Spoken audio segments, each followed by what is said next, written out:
অভিনেত্ৰী নিশিতা গোস্বামীয়ে শ্বেয়াৰ কৰিছে এটি পোষ্ট আৰু লগতে তেখেতে লিখিছে অসমখন ইয়াৰ বিভিন্ন জাতি জনগোষ্ঠীৰ সংস্কৃতিৰ এক মিলনভূমি।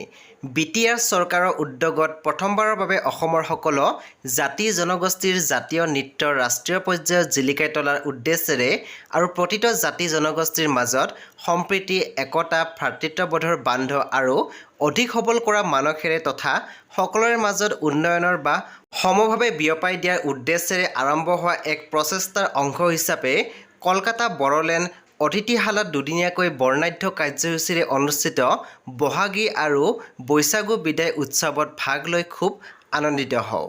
লগতে অসমৰ ভূমিপুত্ৰ বড়োসকলৰ জাতীয় পোচাকযোৰ গাত মেৰিয়াই কি যে এক সুকীয়া আৰু অনন্য অনুভূতি লাভ কৰোঁ।